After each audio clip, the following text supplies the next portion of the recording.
And welcome to Reliving My Youth. My name is Noel Fogelman. My guest this week is Holly Fields.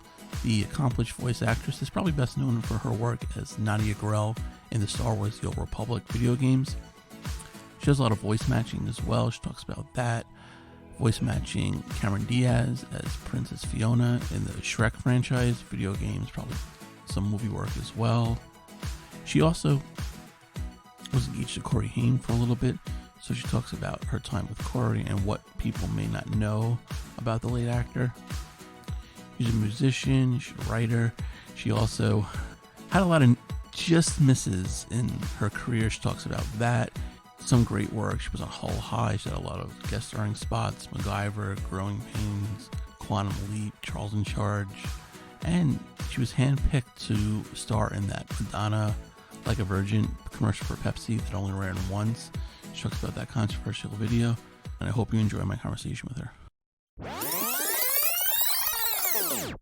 Holly, how old were you when you first realized you wanted to be an actress? I was about 4 or 5. My brother was doing Oliver at Sac State in Sacramento, and with Molly Ringwald and her brother and sister. And I would sit in the audience, and I just during rehearsals, I would just sit in the audience section, and I didn't want to leave. I wanted to be in the play, and then my brother and sister were auditioning with Molly and her brother and sister. We were all friends. So she was a Looking Glass, and I got up to sing, and they said, "How old are you?" And I said, I was 6, or maybe 5. They said, "You're too young to audition."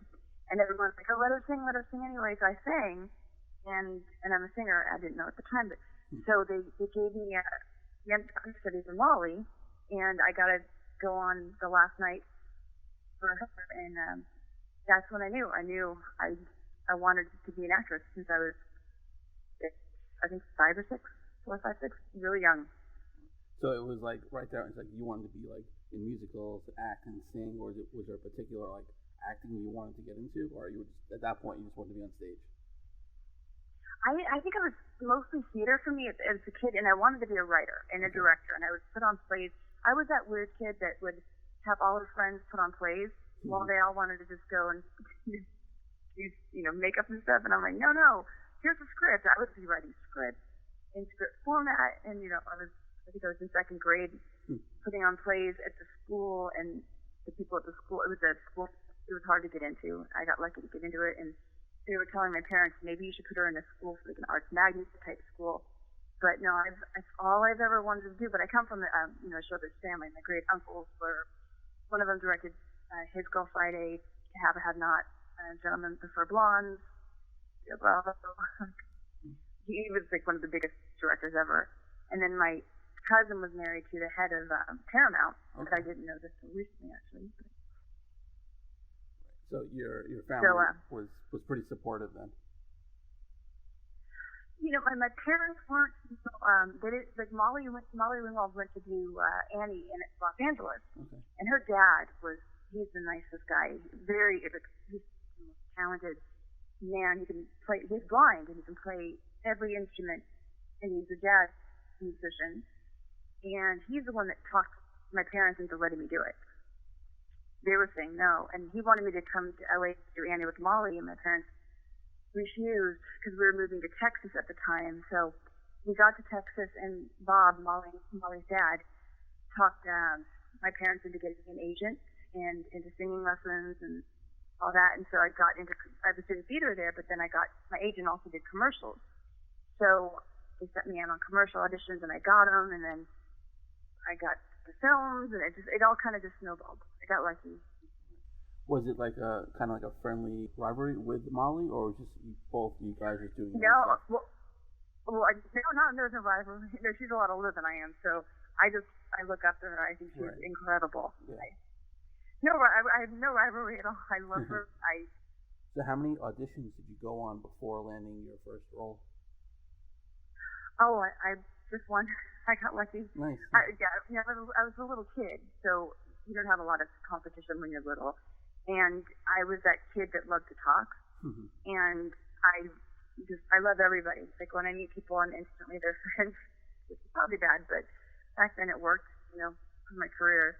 And I got really lucky, and I was just booking. I booked over 100 commercials by the time I was 18. I was the commercial kid back there. So, and that's a good thing for a kid is, when I believed I could get it because I was booking since I was so young. So when I came to LA, I had that same mentality because a lot of people don't believe it, and you get what you believe. So. And one of the commercials you booked was pretty controversial, the Madonna Pepsi one that I guess aired once and was banned. Yeah, that was fun. I didn't even know what I was auditioning for. They had us audition. It was Pepsi. We just didn't know it was Madonna, and they were putting us on. They put us on tape, and I was just bouncing a basketball. They wanted me to bounce a basketball, and we were all just talking to the camera about our lives and ourselves, and whatever they would ask us, and we would answer. And then I got it, and they said, yeah, Madonna handpicked you for it. So she picked us who she wanted for the show or for the commercial, and she didn't even know. She didn't even ask us. But we all had to dance. It was so much fun filming that. Right. No, that's awesome. Were you kind of disappointed that what happened with that commercial? Yes. Oh my God. Yeah, I was devastated. But getting to hang out with Madonna, and she was so nice to us. But she even told us you have to be, strong in this business and be bitchy, even though you're not. You have to be. And I wish I took that advice better. But she was super cool. They told us not to talk to her at the beginning, and she walks over to me and they said, "Don't touch the props and don't talk to Madonna." And we're like, okay, and we're all afraid. I was, right. probably 13 years old or something. So she walks over to me while we were filming, and she's like, "God, this is taking forever, isn't it?" And I was told not to talk to her, so I just stood there, so it was bad. And then she's like offering me candy from the set, and it was funny. But she was super cool. She came over to say hi to me when I was doing Quantum Leap at Warner Brothers a few months later. So she was really awesome to work with. But then I got the Michael J. Fox commercial because of that. The same producers gave me that commercial, which also had the same thing happen. Kind of, it didn't run, and it was supposed to, but right. Yeah. Yeah. So but he was also incredible to work with. So after you had those two I wouldn't say mishaps with Pepsi, but I guess bad luck is a better word to say. Were you kind of disenchanted with I'm not going to book any more soft drink commercials? No, I thought it was a jinx for a while. Every time I would get a series, it would get canceled. So right. I thought it was a jinx. I was perfect with that, actually. I had done so many commercials that aired. Like I did the Taco Bell commercial that aired nonstop, and every time I do a commercial with a celebrity though, something happens. Like I did one with James Earl Jones.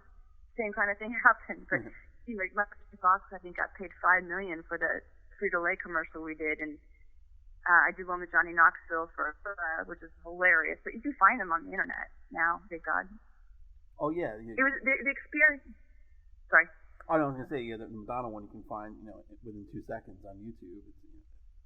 Yeah, and just the experience of those that was incredible. I was hanging out with Michael J. Fox, who I just loved. I was so obsessed with him as a kid, right. And just he couldn't have been nicer. Just so nice. I had back surgery. He was asking me about the back surgery and how it changed me, and he had Parkinson's at the time. He didn't know it. I mean, we didn't know it. Right. He would go to his trailer because he was having hand tremors, but nobody knew at the time. They just thought he was being like a prima donna or something. I didn't think that's what they did. The crew was getting mad. And then we found out later what was going on. But no, just the most wonderful person, probably my favorite person I've ever worked with, aside from Scott Bakula. Right. I've never heard a bad word about pretty much either one of those guys. Yeah, no, they're amazing. I find the more talented people are, the nicer they are because they're happy.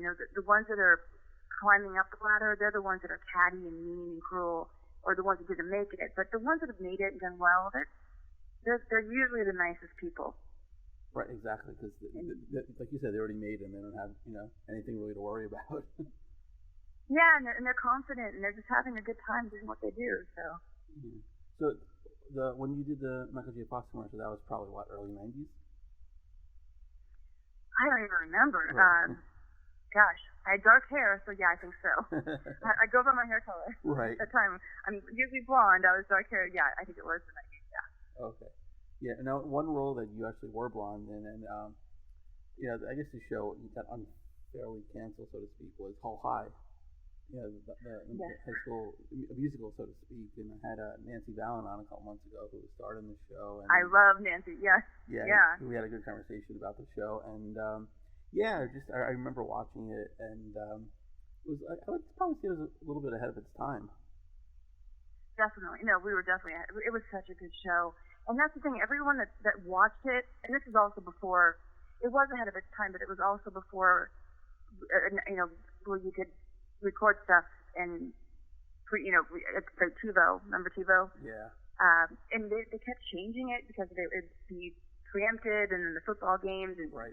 It would start late, and they didn't give us a chance. But and then Disney took it.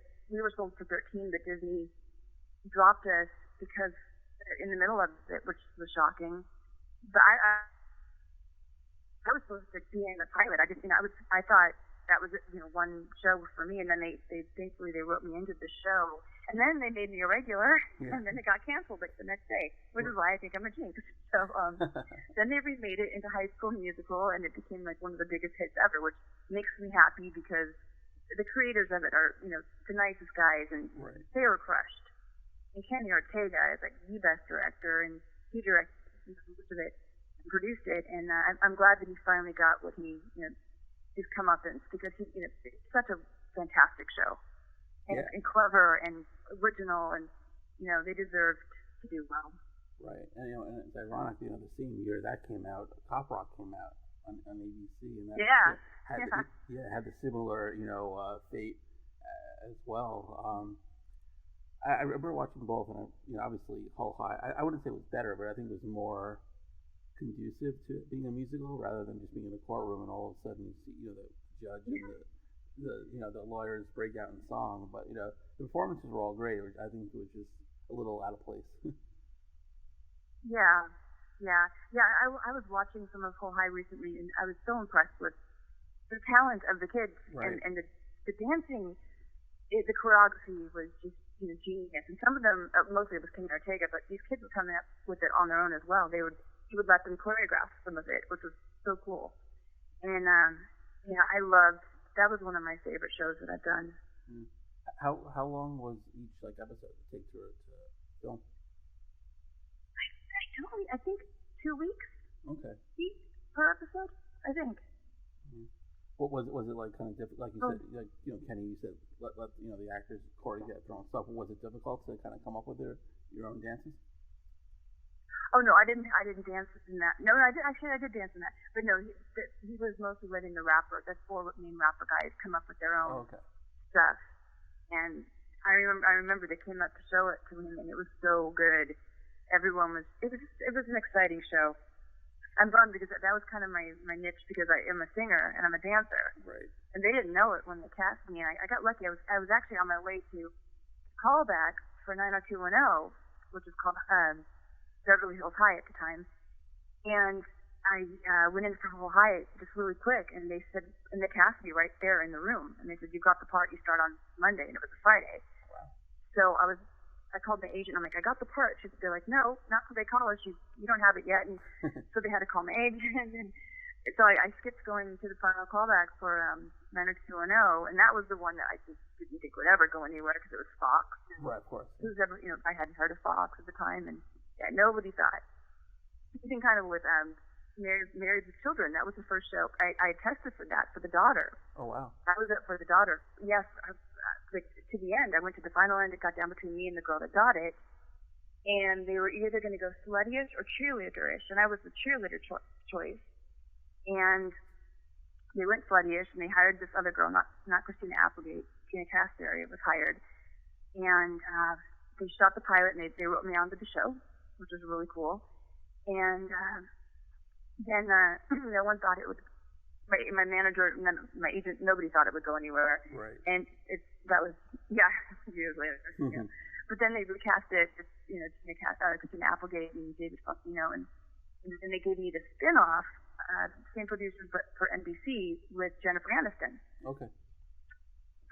Yeah, so that was fun. But then the same thing happened. We were sold for 13, and then they dropped us after the pilot because the head of NBC left, and that was his kind of baby. So everybody wants to have their baby get produced into a show. So once again, I jinxed it. Yeah, wow. So, there might be something to this, right? I know there's a lot more. Yeah. At the end, you're gonna be like, oh my god, never hire her for a pilot. Only for series. The movie of the week, if I'm on, it's just one of the top rated. So right. Probably not nothing to do with me, but in my mind. Yeah. No, I'm sure not. Now what? I'm totally kidding. But. Yeah, no, I know. So what role were you going for 90210? For Jenny Garth's part. Okay. And she and I reached on the wire for everything. So what would have happened? But years later, I got asked to do the show, but. And the same thing kind of happened to you with Charmed, right? Oh my god, yeah.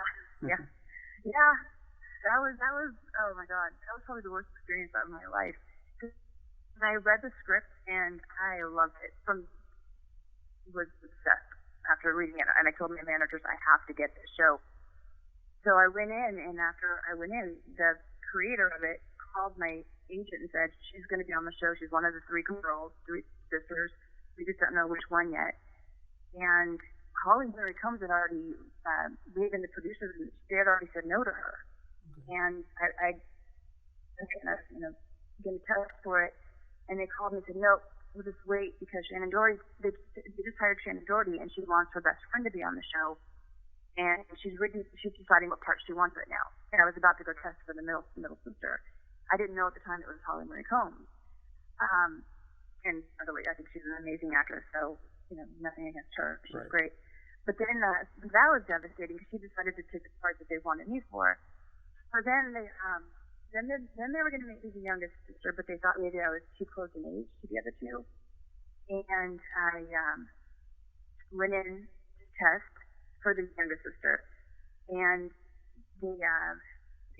Warner Brothers was taking turns between two shows casting. So Spelling would choose one character, and then the next time the people came in to the next group, they would let Warner Brothers choose.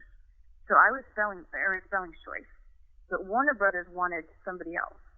So long story short, they shot the pilot, and then they wanted to replace her, and they called me. You're going to start another Friday starting on Monday thing. It was a Friday, and they said they're going to start on Monday, and they have one other actress that's a name. She's in Hawaii right now on vacation. She's reading the script, and she's going to decide if she wants it. So again, I had to wait. And then she wanted it, and it was Alyssa Milano, who I love as well. And then I was bummed. But then they called me, they wanted me to. They gave me a part on the show, but then they were giving 90210 to make up for it. And So like, I passed. I know. I made some stupid moves in my life. Right. Yeah, but you guest star on the show. Was that like a little stressful for you? No, it was so much fun. They were so cool. They knew that I wanted to play a witch. That was one of the there's roles you want to play really bad, and one of my roles I've always wanted to play was a witch. Right. So they wrote me on the show as a witch, and that was so nice of them. So I got to do the show, and then I should have done 90210, and that would have been awesome. But that's kind of what. After that happened, I was kind of like, that's when I got tainted. I didn't want to act anymore. I was so devastated. Because I'd had that happen in the past with other shows where I had lost a movie called Night Train to Kathmandu to Mila Jovovich, and I was told I had it. That happens a lot. You get told you have it, and then you don't get it at the last second. You switch things around, and they have to hire a name over someone that's on a name. It just makes sense. I can't say them, but I've had them write notes to me saying we wanted. I've had them give my agent a note after, like, for Star Trek. We wanted to hire you, but the problem was we need the name, and I've had so many things like that happen, and it's hard because it's not like the best person gets the part always. No, of course not. Yeah. They've got to go with the name. So, but I'm proud that I've done a lot of work without having a name, like a household name. Yeah, I mean, like your like resume, is pretty long. You've been on some amazing shows. I guess we'll talk about some happier roles. What were some of the ones that you really enjoyed doing? I enjoyed doing all those other ones. I oh gosh, I loved doing the OC. Right. I loved doing Jag. Jag was fun. The OC was that was funny because I was brunette when I auditioned, and I didn't watch the show, but my mom and dad they loved the show, and my hairdresser loved the show too. And I went to get I didn't think I got the part, so I went and I was told actually by the guy in the waiting room, the girl that went in before me was probably going to get it because they loved her. So I thought I didn't get it, and I went to go blonde. I went platinum blonde, and when I was washing the dye, the shampoo out of my hair, my agent called and said, "You got the part." And I was like, "Oh my God, I just went platinum blonde." So I had to go back to dark right away. Oh wow. And then my hair was falling out because of doing that. So my hair was falling out during the show. But no, that was a really fun show to do. MacGyver, my God, MacGyver, Quantum Leap, Right. Gary Shandling, Alf. I mean, all those shows. It's just such a blast. Growing Pains. Monsters today was fun because I got to eat a lot of candy. I love candy. Yeah. Charles in Charge. That was awesome. Yeah, all the shows I watched when I was younger. Yeah, Charles in Charge is one of my favorites. What was Scott Baio like on the set? Oh, he was great. Oh, Yeah. he was really nice. We actually just saw each other the other day. We went to a magic show thing. It was this amazing wife and child. His child is like the best kid ever. Right. No, it was great. I loved working on that show. It was so much fun. Yeah, that show was great. Yeah. Yeah, he's a wonderful guy. I had a really great time working with him, and great cast. Right, and then like you mentioned Gary Shandling's show, which was I think also before its Yeah. time, and the theme song was great, and he was fantastic, and it's funny because people always think of the Larry Sanders Show, but that was a show that really put him on the map. That was such a good show. And the funny thing was, it was down between me and Fergie for the part, Stacey Ferguson. Yeah, and and that happened also with Jennifer Aniston and I.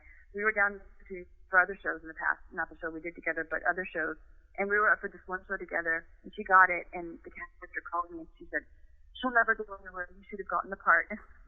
Years later, I'm like, "So what did you think about that?" Right, exactly. Who's that Jennifer Aniston girl? Yeah. But no, so it's, yeah. Yeah. So you said you mentioned you kind of got jaded, getting replaced or missing out on certain roles. Is that when you kind of went the voice acting portion of the business? No, I started doing voiceovers when I was a kid in Texas, and I had done a lot of them. I'm a singer, so so I got into voiceovers as a kid. I had done tons of them. And then in LA, I hadn't done them for a while, and I decided to get an agent. No. My agent at the time, my commercial agent, asked me if I would do voiceovers, and I did. And then I kind of stopped, and then I decided again to do it again, and I got this other agent that I loved. And that's when I started doing, that's when they said, "Hey, can you copy voices?" And I remember as a kid, I could copy voices. Right. And I thought I could copy Scooby-Doo, and my mom said, no, you can't. But that's become, my thing is copying voices. So I got to do Cameron Diaz. They had me come in, and they kept making me, they kept saying, you can sound like her. And I said, no, I don't sound anything like her. And I had done Drew Barrymore's voice for her. That's an easy one for me to do because we went to high school together. Okay. But, so I did her. So what we do is what happens is when someone does a movie, they have to go back and redo a bunch of lines. So, for Drew Barrymore, she was unavailable because she's doing another movie, so they'll bring in a sound-alike, which is what I do. So for Cameron Diaz, I became her sound-alike for everything. But Shrek was the one that I kept auditioning, and I would booked it, and then I auditioned again and booked it, and then again, and I booked it for the different games. And then finally, she was the one that said, because she had to approve of me each time, whoever the cast, she said, "It's the same girl. Why don't we just cast her as permanent?" So it was thanks to her, and that's been an amazing job. And I'm still working on it, even though the movies are done. we still have games around the world. Like, I've done over 100 jobs at least for that. Toys, dolls, all this stuff that she doesn't want to do. Like, if there's a McDonald's commercial for a doll, I'll do the voice for that. Right. Singing, yeah. So that's been a blessing. Oh no, that's great. And then who and knows? Star Wars. Oh yeah, we'll totally get into Star Wars in a second. Don't worry. But like, okay. yeah, but with Shrek, I'm sure everything gets rebooted and remade. I mean, if there's a demand for it, I'm sure they make another movie, right? Yeah, but she retired. Cameron Diaz retired. Yeah, maybe you can do it. Hey, come on. I would. Yeah, I know she's one of my favorite actresses. Any movie she's in, I will go see. Right. And I would love for her to come back. Yeah. Yeah. Well, why did she retire? I don't know. I think she reached the pinnacle of success, and she wanted to end on a high note. Maybe she got married and wanted to have kids. I don't know. I mean, anything she did great. So maybe there's something else she's gonna do. I'm not sure, but I was bummed. I love her. Yeah. Now, have you seen the movie Very Bad Things? Yeah. Oh yeah. Okay. Yeah. I think I worked on that. Oh, okay. I think that was like one of her best roles out of his, So unlike her, she's great. Yeah. Yeah, absolutely. Now, who else have you voice matched for? Oh, I got Jennifer Love Hewitt. I was doing a lot for Ghost Whisperer. Leslie Mann. Okay. Paula Abdul, Britney Spears, Brittany Murphy, Kate Bosworth. I did almost a whole movie for Brittany Murphy because she and I were really close when she was alive. So I could do her voice really well, and that was a hard one to do because what happened. But of course. Kate Bosworth, I got to do it. She's just amazing.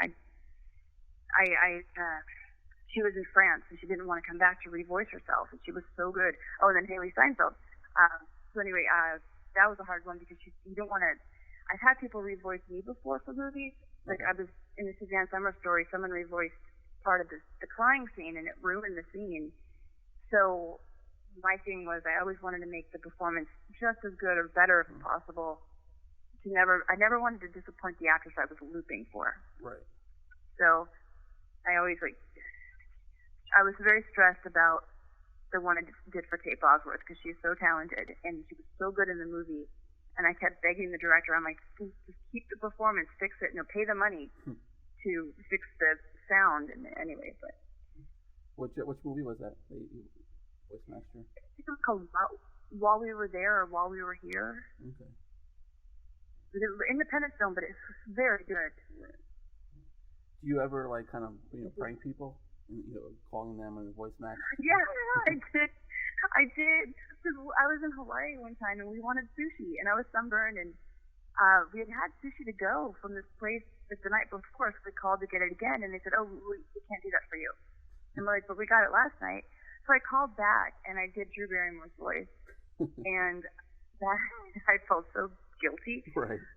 And they totally gave us the sushi to go. My boyfriend at the time tipped $100, and I have never done it since. But people have asked me to, but I feel guilty. Oh man, if you have that sound, you might as well use it, right? Yeah, I know. Yeah. It was. I love doing her voice. She's a fun one to do. I love Drew Barrymore. It's fun when you like the person you're looking for. Has there been anyone that you didn't like that you had a voice match? No. That's good. No. I mean, it's hard when you aren't I was so familiar with Drew's voice because I went to school with her and we knew each other back in the day. And I was just obsessed with Cameron Diaz. I loved her movies before I got to do her voice. I knew her voice well, but it was hard doing Haley Steinfeld. But we sounded so much alike that was, at the end it was easier than I thought it would be. But it's stressful when you go in and you have to sound like them. That's why I was, when I get to do Star Wars and other shows, I get to do my own voice, and that's a lot less stressful. How much time beforehand where you have to actually record do you know that you have to voice match for that person? Usually a few days before, sometimes a day before. One time I was doing a job for Shrek, and they came in and they said, "Hey, we have another job later today. can you do it? And they wanted singers, and that was like 20 minutes before we had that. I mean, it's always different. You never know. But they said, you know of any singers? And I said, I just met the guy from Toto. Okay. And exchanged numbers with his wife. And I said, what about the guy from Toto? And they said, can you get him? I'm like, I don't know. So I called him up, and he was like, yeah, sure, I'll be there in 20 minutes. He came down and was singing for them, and it was amazing. So. Oh, that's awesome. Which guy? Bobby Kimball? Bobby Kimball, yeah. Oh, okay. He's amazing. Okay. Yeah, he's a good friend now, and I sing backup for him sometimes. He's awesome. Wow, that's awesome. Yeah, I love Toto. Yeah. They're great. They're great in Chicago. Yeah. My other friends in the band Chicago. So talented. Oh yeah, I've seen Chicago. I love them. I've seen them so many times. They're fantastic, man.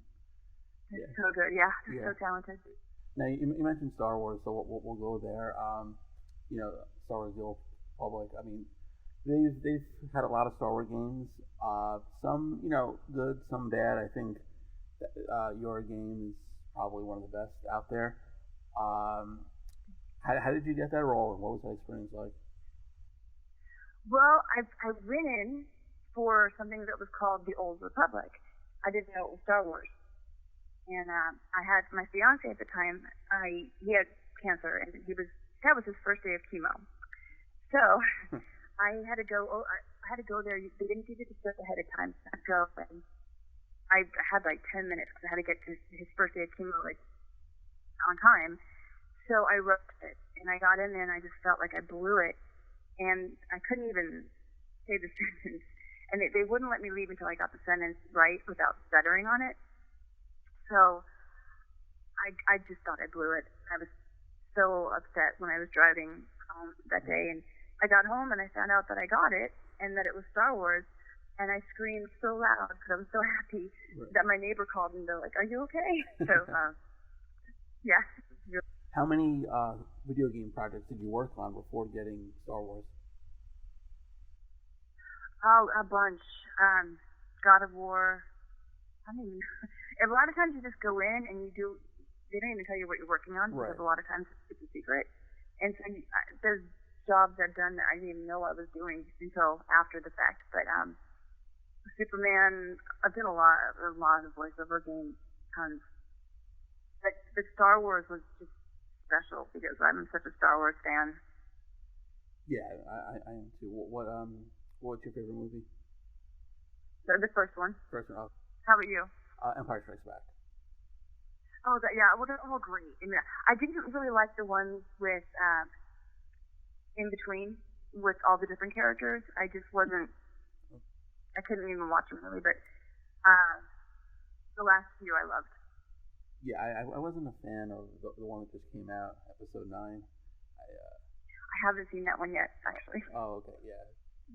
I mean, I guess you have to see it just to finish the whole thing, but it was, yeah, not very good. But now there's also been like a ton of animated Star Wars shows. What have you ever been approached to voice any of those? Yeah, they've talked about it, but then I was sick actually for a while, so I kind of had to quit everything for a while. So that was like 2016, 17, 18, and 19. Oh. And now I got a vaccination to go to Bali, which I didn't even need to guess.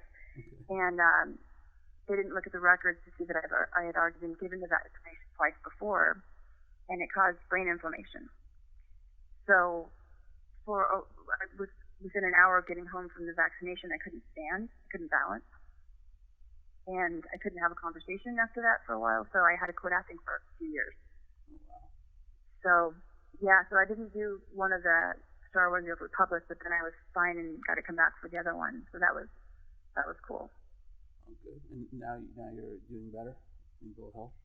Yeah, I'm back to myself again. It was like it was an uphill climb, but probably the best thing that ever happened, because when you don't realize how lucky you have it until you're sick, and you don't realize how important your health is.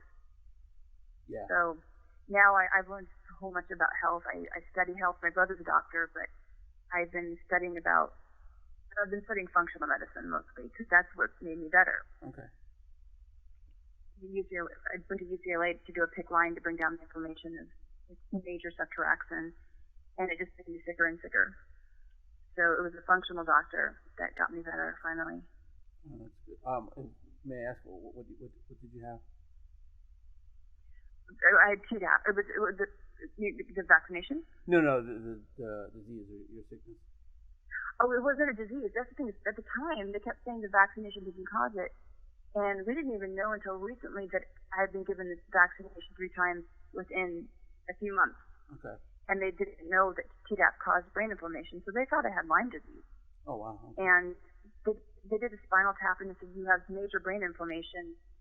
And I didn't know. I was diagnosed with so much different stuff. No one could figure it out. And I would have some good days, and then some days I just couldn't have a conversation. I couldn't think of words. I would go to walk, and I'd fall, and nobody knew why. And, I had to do major detox, for like a brain detox. Right. But, wow. It was if it doesn't kill you, it makes you Yeah. stronger. It's true. So it makes you more appreciative, too, of life and being healthy. Yeah, no, I'm glad it all worked out and that you're healthy again and back to being your old self. But the funny thing is, I spent like a few years where I couldn't leave my house, and so finally I feel better, and now we're quarantined. So I'm like, this is like a joke on me, probably. Yeah, but I mean, at least you don't have to, you're safe now. You just have to, wait it out, and you don't have to worry about your health. Yeah. So that's good. I could write a book on quarantine at this point. I'm so used to staying home and not being able to go out. I'm good with it. I'm used to it. Yeah, I know. Yeah, it's funny. Since I've been like working, from home, like, oh, this is great. And now it's like, yeah, I think I don't mind the commute as much, Yeah. Right. Yeah. It's funny how we change our appreciation of things.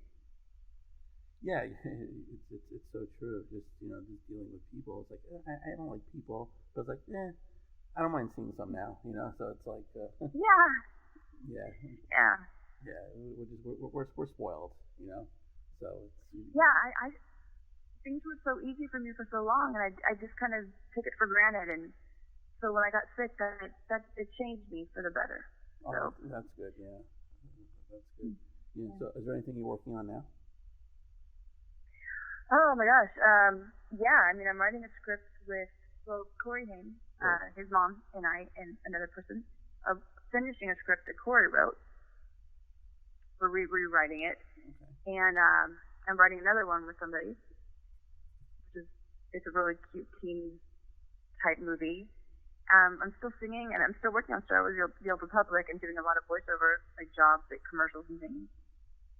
But I kind of just got better in the last few months, so I've kind of eased back into it, and I can't handle like too much right now. Like I have to I can't stress too much, so I'm still kind of like trying to decide if I want to go back to acting full time. Right. But I'm supposed to be Wishmaster 5.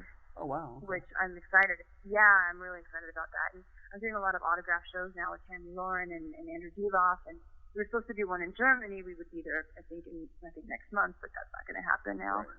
But so I'm just, the cool thing is I've worked enough where people, when they know you, they know that you'll show up on time. You'll know your lines. You're a professional, and you're easy to work with. That's the good thing is I have a good reputation, and people have offered me parts. They said, when you come back and you're ready, you're on this. So just let us know. So I'm wanting to go back. I miss it. Yeah. No, that's great. For a while. Yeah. I just I look at all my friends that are I used to work with, and they're all so huge, like famous now. And and that's another thing. I never wanted to be famous. I just wanted to work. Right. But it's easier when you're famous because then you don't have to deal with the auditions and all that stuff. But but I don't know. It's it's an interesting business. Sorry. Oh no, the go business has changed ahead. so much. Go ahead. Well, the business has changed so much too. So it's a different business than it was when I was in it. So. Yeah. Do you find it hard just to adjust now? No, because I haven't gone back to it yet. I'm still doing voiceovers all the time, and that that really hasn't changed. You can do them at your house now, which is cool. You have a home studio. You don't have to live in LA anymore, which is cool. Right. But what's changed though, for the most part, is that they're hiring a lot of British people and Australians, so there's a lot more competition for American actors. Right. And that's frustrating, but Yeah. It is what it is. Yeah. Yeah. You mentioned Corey before, and you knew him closely, engaged with him a little while. How did you first meet him? I met him through Corey Feldman wanted me to meet him, and Jason Priestley. I mean, not Jason Priestley, Jason Preston. Okay. Because I don't really drink. I've never done drugs, so they thought that would be a good influence on him. And I was working on Wishmaster, and I was like, no, I'm too busy yet. I don't want to date anybody right now. And they talked me into going over to Corey Feldman's house, so I did. And he was the sweetest person ever, and instantly I liked him. I'm like, oh my God, he's so nice. So he was on the date that weekend, and that was it. And then we were engaged like 8 months later. So really great guy. Heartbreaking that he's gone, but yeah, absolutely. Like, well, what's one thing that like people would be surprised about him? Like, just because you hear all the tabloid stories. What would be the one thing that people would be surprised about Corey? Yeah, maybe he didn't want the press. He didn't like publicity and going out to parties. We would, for fun, the stuff we would do we were both skaters. Okay. So we would get rollerblades, and we would go to parking lots at night and skate all night long. We would have so much fun, and we would go to Tahoe, and my family has a house in Tahoe. We would go out. We would just go to Tahoe, stay for a month, and just go out on the canoes and jet ski and bike ride everywhere. He was really down to earth. He wasn't Hollywood at all. Feldman's more Hollywood. Corey Haim is more. He just wanted to work, and do good work, and be a director one day. So. Was Corey Feldman? You think he was toxic to Corey Haim? Yeah. Yeah. I shouldn't say definitely. Yeah. Every time. Yeah. I'm seeing the stuff now that he's talking about, and I know for a fact a lot of it's not true. Right. But it's Judy, his mom, Corey Haim's mom, is one of my favorite people and one of my best friends. So. It's been hard to see what has been coming out, but hopefully Judy will write a book or something about it and tell the truth. Right. Yeah, I hope so. Now, the show the two of them did, the two Corys that was out, a while back. Was that something that Corey? I don't know if he was still in touch with him, that he really wanted to do. Yeah, he wanted me to do the show with him actually, and I didn't want to do it. I didn't want to do a reality show. Right. Did Corey, was he kind of pressured into it, or is that something he wanted to do? He didn't really want to do it. Feldman pressured him into doing it, and he wanted off of it, but he had signed contracts, so he couldn't get out of it. Right. But, yeah. And they never really, they hung out a few times when I was with him, and I was with him for a long time, but they weren't really that close as people think, which is interesting to me. Right, yeah, because, to the public, it seemed like they were inseparable. I know, and they did a lot of movies together, yeah. And I think it's because people like the teaming of them together. But it was his best friend was this other guy that was a really great guy, Greg, and that's who he was always with. So it's interesting when you know the truth and you see what people are talking about and how they're wrong about it. Right. And how people just kind of go with it and they believe it, and you're like, no, that's not true. But no, he was a wonderful guy though. We kept in touch actually, even after we broke up, and we were still talking until he passed. And it's funny because a lot of people that don't know how he passed, it was pneumonia. Right. So he wasn't on drugs at all, and he was off drugs for a long time. Yeah, because because when you first hear it, you assume the worst, Yeah. But back to your career you had a very innovative movie that unfortunately really went nowhere, Mr. Playback. And yeah. yeah, it was like if they made a Choose Your Own Adventure, those books which I loved as a kid. If they made that into a movie, you got Mr. Playback, and yeah, it probably would have worked better as a video game, maybe. I think so. It was such a brilliant idea, and Bob Gale, who wrote it, wrote Back to the Future, and he directed it. Christopher Guest was in it. Leslie Easterbrook, right? Yeah, Easterbrook, yeah. Yeah, we had a really great cast. Billy Warlock.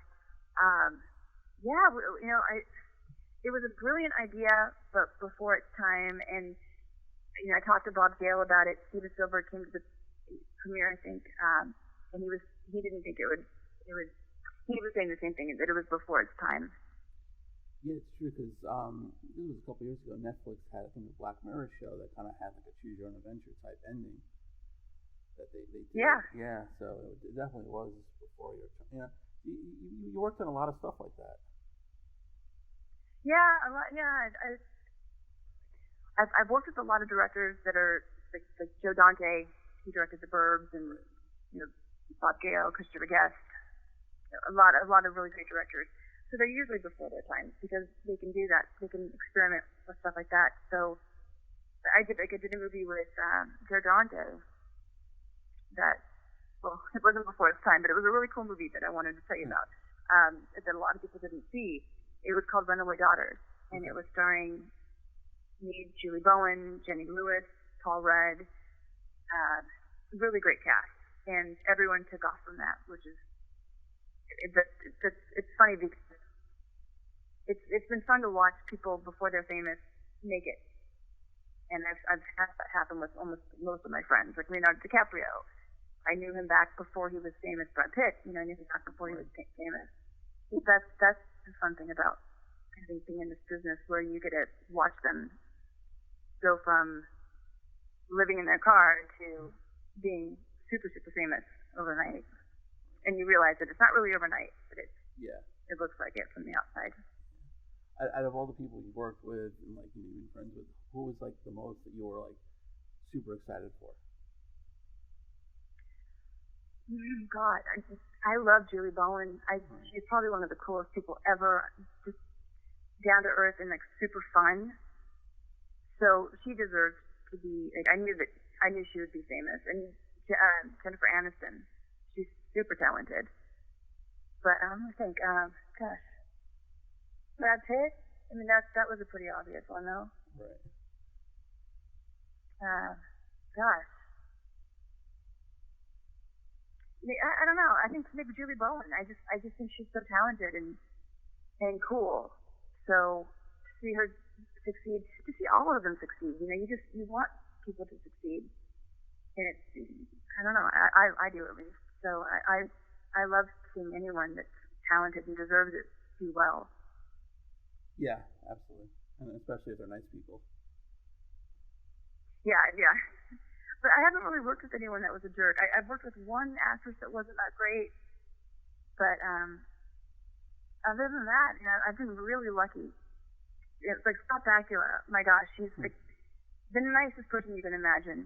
He would set my dailies up to my scenes and then give me the keys to his dressing room, and he would be off filming, and he'd say, "Just lock up when you're done." So I would go to the dressing room, and he had my stuff on his TV, and I would get to watch it. Because that was one of the first shows I was ever on. So I didn't know much about acting back then. And he wanted me to watch my scenes. And that was pretty exciting, working with him and doing Quantum Leap. Was there anyone, like, and obviously you did commercial with Madonna, and you already mentioned, that, but besides that, was there anyone that you were absolutely starstruck with? Michael J. Fox, maybe, yeah. Other than that, no, I mean, no, I've met people that are like, I met Sean Cassidy and I made a complete fool of myself. And Fran Drescher, because I love Fran Drescher. Right. There's something about her, I just love her. And she came over to me, she's like, "I like your shoes." And I couldn't talk. And that's not like me, because I normally can talk, as you can tell. No, I couldn't talk. But, no, and I've met, being in this town, you meet everybody.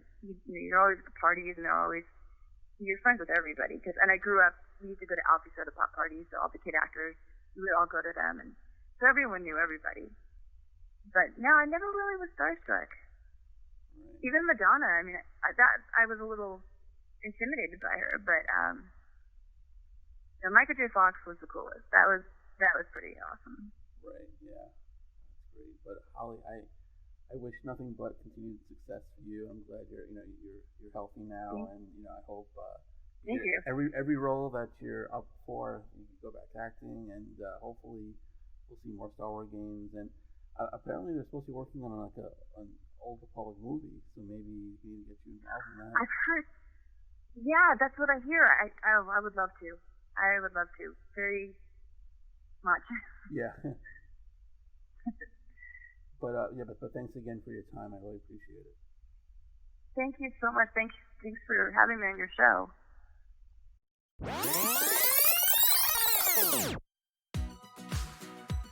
And a special thanks to Holly for joining me this week. Follow her on Twitter at HollyFields1. And if you have a guest suggestion, hit me up on Twitter at @TheFirstNoel19. And like the page Will Be My Youth on Facebook. You can hit me up there as well. Go to iTunes, check out all the past episodes we've had. While you're there, please rate and review the show. Don't have iTunes? Not a problem. The show can be found on SoundCloud, also on Podbean. And go to livingmyyouth.threadless.com for all your merchandise, t-shirts, hoodies, phone cases, whatever, it's there. A new episode comes out every week. Stay safe, everyone.